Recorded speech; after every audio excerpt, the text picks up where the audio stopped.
They said I'd never make it without him, that I was nothing without his empire. But what they didn't know was, I was about to build my own one that would leave everything he built in the dust.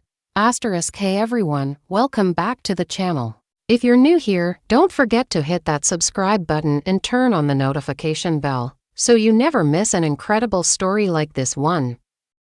When I first met Jake, it felt like fate. He was everything I had ever imagined in a partner: charming, successful, and unbelievably confident. He was the kind of man who walked into a room, and everyone turned to look. His businesses were thriving, his lifestyle was luxurious, and every conversation he had was one that you'd remember. For a while, I thought I had it all. I was the woman by the side of a man who had everything. And I loved the way it felt. At first, it was all about grand gestures, expensive dinners, weekends in exotic locations, gifts that would take your breath away. There were moments when I found myself wondering if I was truly deserving of all this. But Jake made me feel like I was. "You're special," he'd say, his voice full of assurance. "You've never had to worry about anything again. I've got everything under control." The first time he said those words, I melted.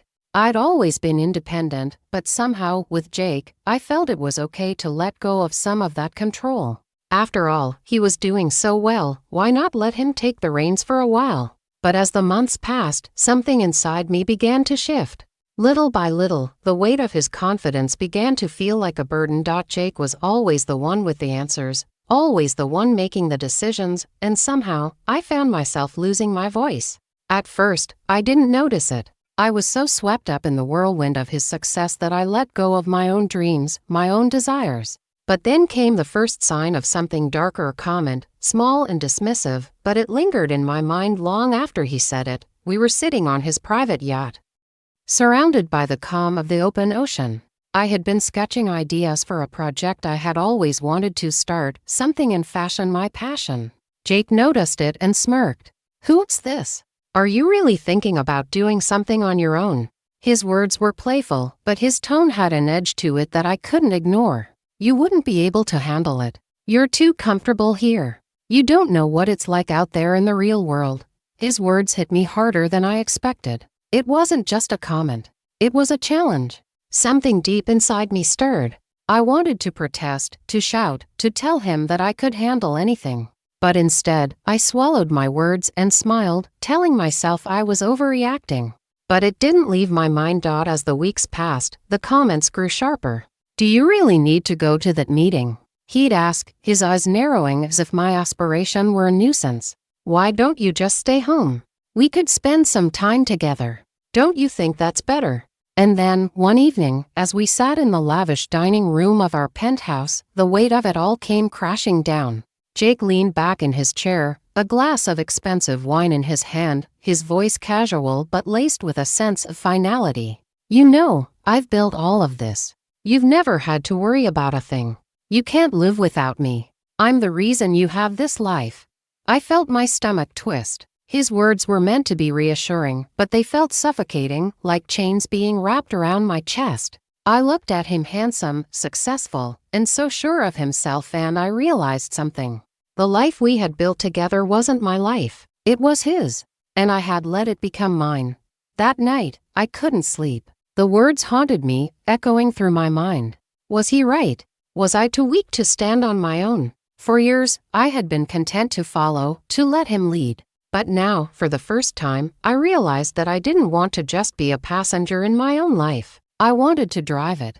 I wanted to create something for myself, something that didn't have Jake's name written all over it. The next morning, I woke up with a sense of purpose. The first thing I did was take a long, hard look at my finances.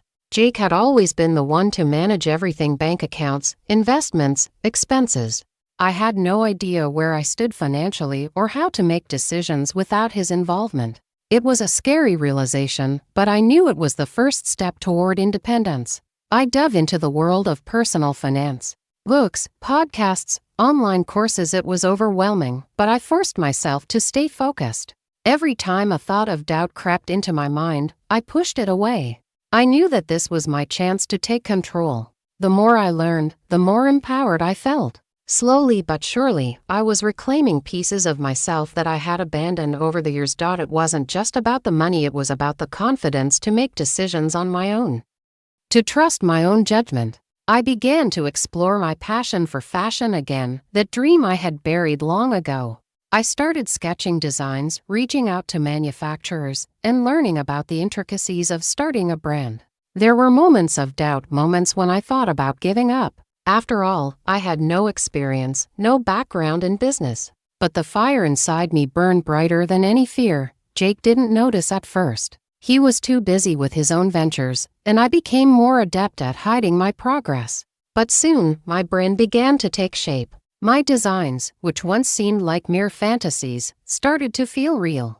I found a small space to work from, hired a team, and began to build something tangible. Then, things started moving faster than I expected. The brand got attention, and not just from friends and family. Influencers began wearing my pieces, and sales started to grow. I had done it. I had taken the first step toward building my own empire. But Jake wasn't blind.